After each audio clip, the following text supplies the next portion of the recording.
just to stay on the lines of this conversation, you mentioned something which I want to anchor from. You said that this movement or the liberation movement belongs to the home front. I cannot agree any less. There are people who have that narrative and are trying to say leadership should go on the ground, which you have you've stood against because you understand the consequences and the danger of that. Cameroon has tried to employ their manipulative, intimidating tactics, all with the intention to see that by some means they will uh, break the link between the diaspora and the home front. Specifically, Mr. President, I'd like you to tell us what is the role of your government on exile that is evidently leading this movement right now?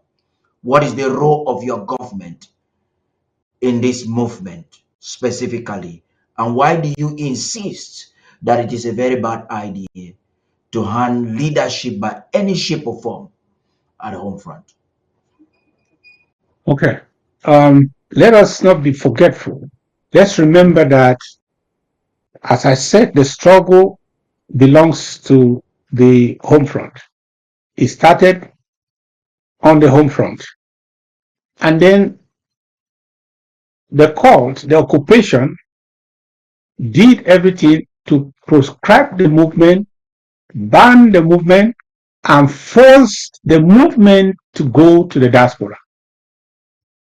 It is not a decision by the diaspora to seize the leadership from the ground, from the home front. No, it's because the occupation created the atmosphere by proscribing and banning every association with the consortium of civil society and the SCNC and everything concerning, which talks about the sovereignty of the people of Southern Cameroon, was proscribed by the very Paul Biya.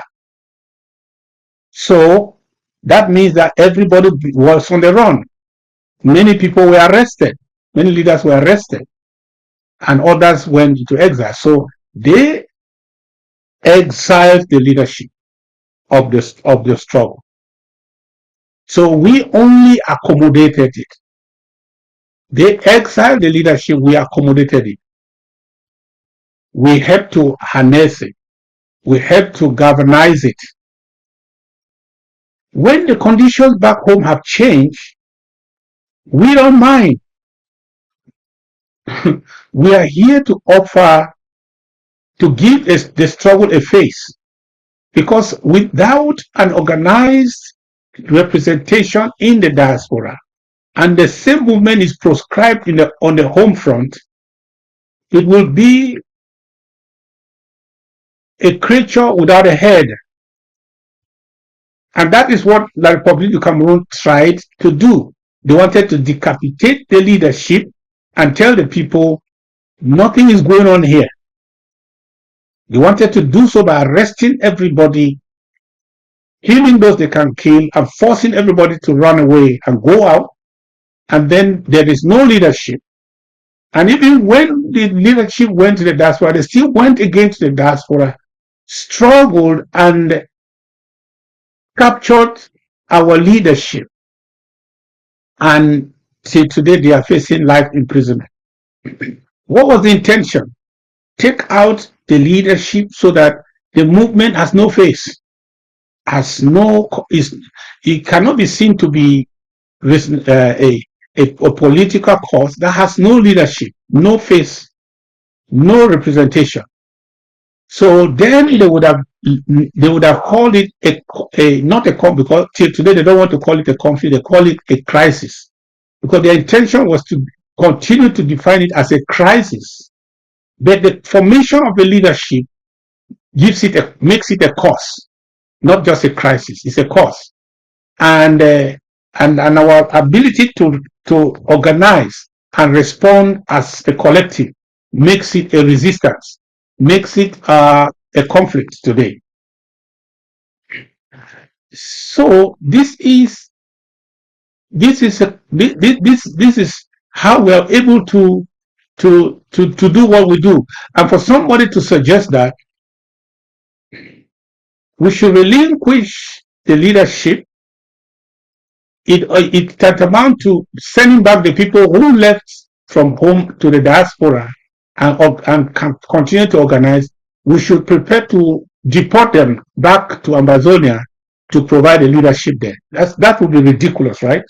That is exactly what such people are suggesting. And to tell you the truth, not everybody, everyone speaking loud. Not every loudspeaker is speaking for Amazonia. Some people are very loud, but they are not talking for Amazonia. Their hope is that Dr. Sako should find himself back in Buea so that he can be arrested. Or the Kinshasa, if he was not yet arrested in Nigeria, he should find himself back in Cameroon because the leadership must be in Amazonia.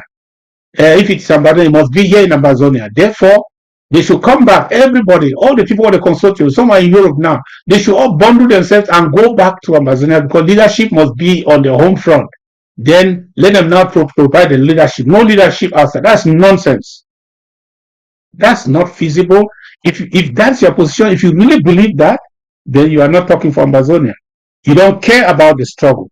You are really hoping and praying to the devil.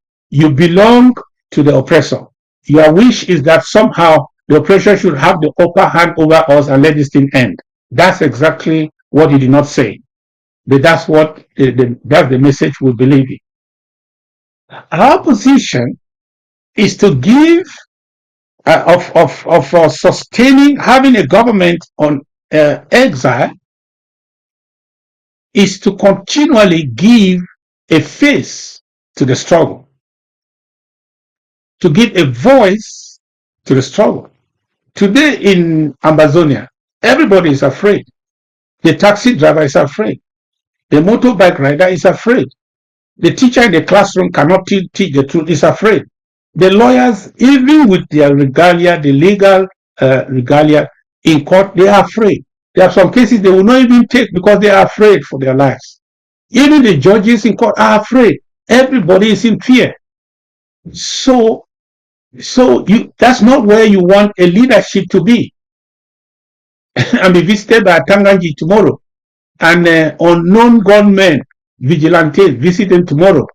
Then when they are killed, they say, okay, the struggle has ended. No, we will make sure that we continually give a face and a voice to the struggle. Because you hear General No Pity. Is that the name of somebody? No. That is part of the resistance. It is not a person. It is a name, part of the name of our resistance. General Nobody, General Unknown. Is that somebody? No. That is the resistance. But today, that resistance has a face. Because if I send you to the ground to go and look for General Unknown, where are you going to get them? Or to go and bring out the people to express themselves? Who is going to come out to express himself and go back and sleep in his house? No. We have given a face and a voice to the liberation. And that is what we are. That's who we are. And those people who thought otherwise made a mistake. If you remove us, you have just taken away the voice and the face. And what remains is a monster. And whenever there is a monster, even the good people and the bad people agree to kill the monster. Yeah. When there's a monster around, the good neighbor and the bad neighbor, they unite to kill the monster. But if they see a baby with a face, the good people will say, let the baby live.